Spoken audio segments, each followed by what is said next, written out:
digmaang ito. Walang mas mahusay na armas ng tao kundi ang kanyang katalinuhan lamang. Walang ibang puwersa kundi ang kanyang puso. Ang nobelang ito ay aking isinulat upang maiparating ang karanasan ng mga dayuhan na ang tingin sa atin ay mga Indio lamang at walang karapatan.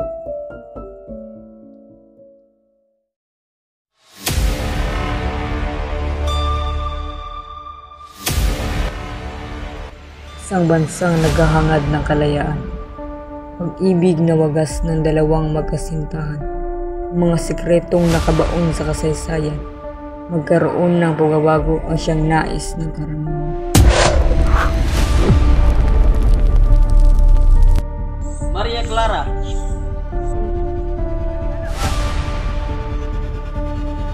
Marangal ko ipakilala sa inyo ang anak ng aking kaibigan, si Ginoong Crisostomo Ibarra. Aba, ang pura ng aking dami. Badi Damaso ang matalik na kaibigan ng aking ama. Ano lang ba ang tutunan mo sa Panginoon ng bansa? Pes, nagsayang ka lang ng pera. Weh, nakakasuka talaga ang mga tao rito, mga amoy mahihirap. Ako ba ang pinasasaringan mo? Paano mo naman nasabi na ikaw pinaparinggan ko? Ihamak na bandera ka lamang dati? Ang ama ng mga taong sukab ay dapat parusahan leon lamang. Sumusubra ka na. Lumayo kayo kung hindi nyo ibig mamatay. Si Maria Clara, ang anak ni Kapitan Tiago. Ano po, binibini? Tama, para. Mga pagnanakaw.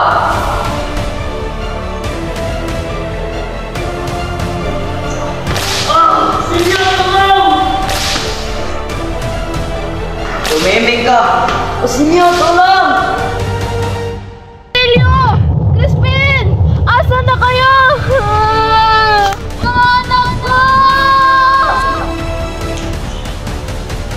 Bakit ako pinanganak na may kakambal na sumpa? Anak! Agad kunin mo na! Para mawala ng lahat ang sakit! Dora, makasa tayo. Bago pa muli ang lahat. Takbo!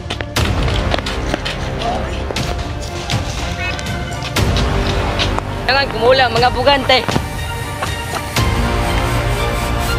Patay na si Ibarra! Patay na ang inyong iyon! Nay! Nay! Ako ito! Si Basilio! Basilio! Nay! Nay! Sino ang babae yan? Si Sisa! Ang aking ina! Tunugin mo ang bangkay namin. Hindi ko man lang makita ang bukang liwayway.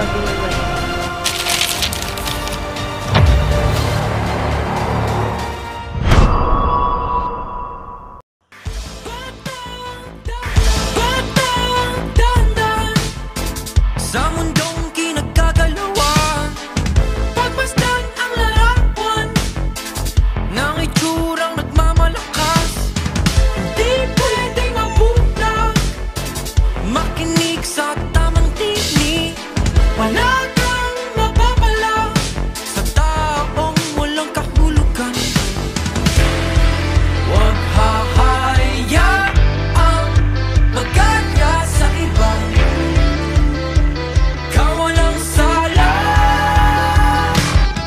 Halika na, tuklasin ang mundo ang puno ng isipanin. Halika na, tuklasin ang mundo ang puno ng isipanin.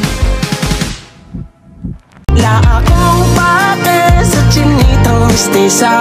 Ang gusto ko'y tulad mo na dalagang Pilipina. Baka pwede ka na maging Mrs. Ibarra. Tayo mismo gagawa ng panibago nating nobela.